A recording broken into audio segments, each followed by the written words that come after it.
My name's Simon Manchipp, and I'm one of the co-founders here at Someone. And Someone has been amazingly in existence for 10 years, a decade.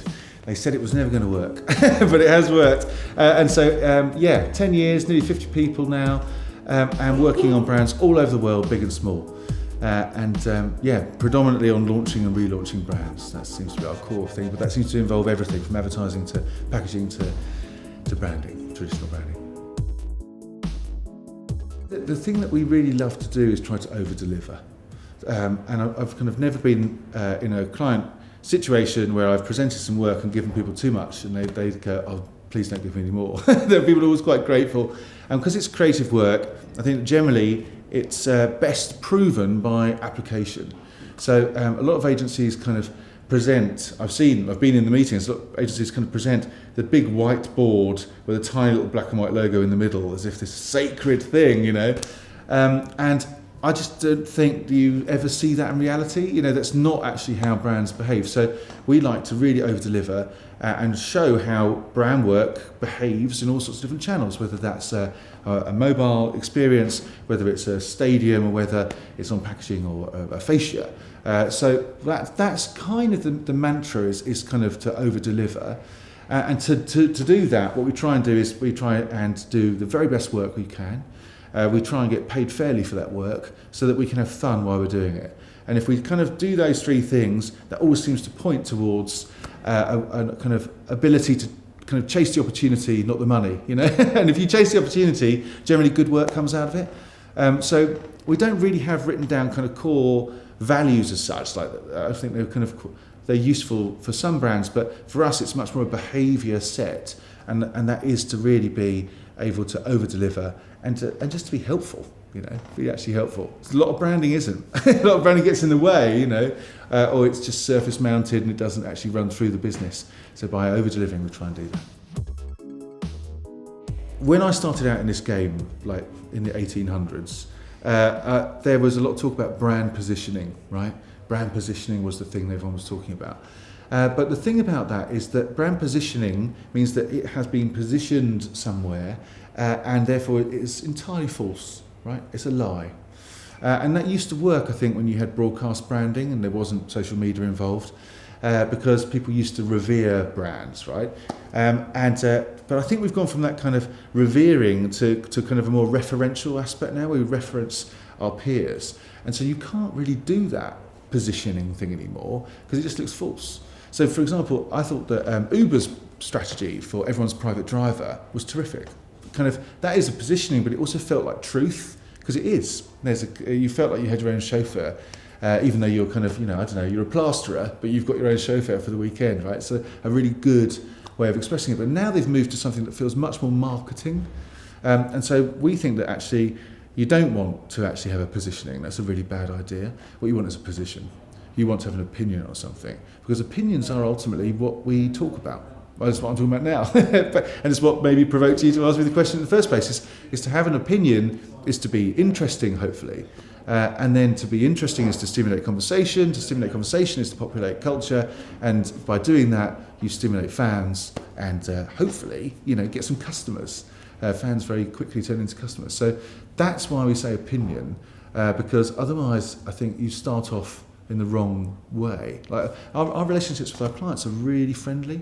Like I've just come from a meeting and we've been laughing for most of it. And it's a very big, serious, grown-up company, but it's very, very casual, friendly, trusting relationship because we've got an opinion, they've got an opinion, they marry up, and so we're on a shared journey together. And it's much easier, I think, to gain people's trust if you remove that nonsense and that marketing spiel that everyone knows is false and no one really likes.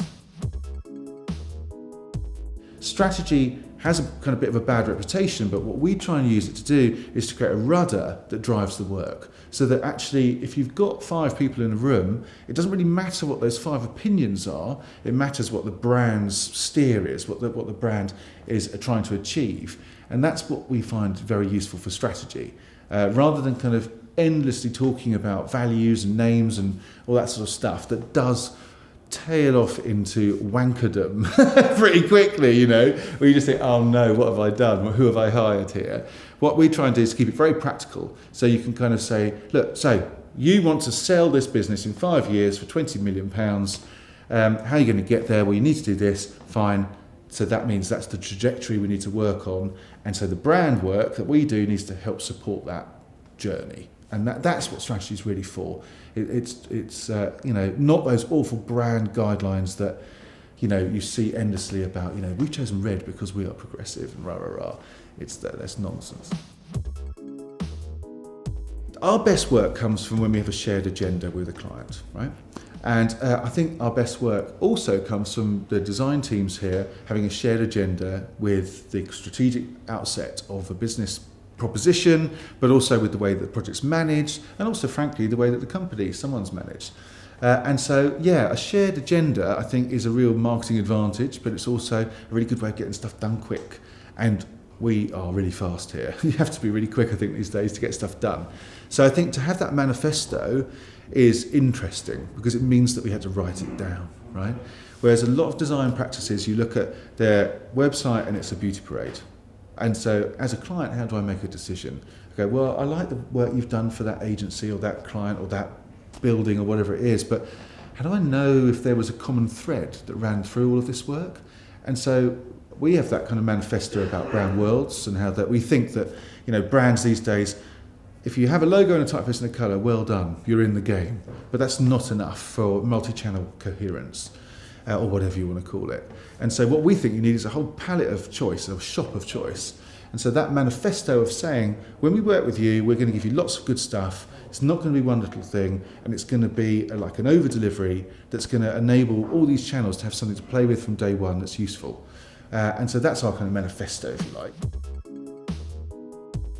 I think it's incredibly difficult. Honestly, I tip my hat to anyone running a design company. It's really hard. It is really, really hard. It feels like there are more reasons for it to fail than there are for it to succeed.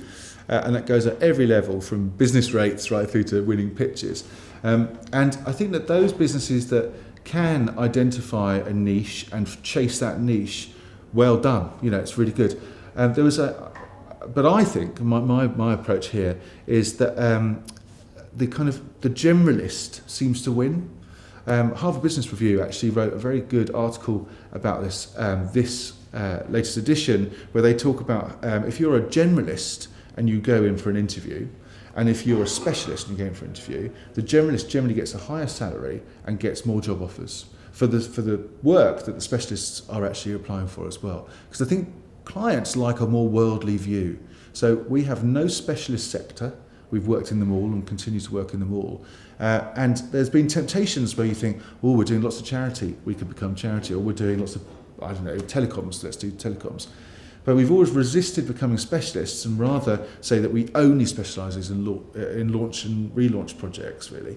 But even that doesn't work, because then we end up getting kind of a maintenance job where we're trying to maintain a project. So really, it's just anything to do with communication is what we kind of do. But then there are people that specialise just in music or in arts or charity or whatever it is. But I've always wondered, and this might be speaking out of turn, but I've always wondered whether people genuinely choose that or if they find themselves pigeonholed. That's possibly the thing, that people say, well, we specialise in working in the arts sector. And it's because they did one arts project really, really well, they attracted loads more, and they keep on attracting more. It's like they say, if you do crap, you get more crap. If you do great stuff, you get more great stuff. And I think the best advice that I was given was that advice by Fred Deacon over at Airside, saying if you do crap, you get more crap. And so avoid doing crap. That's really good advice. Do the best work you can.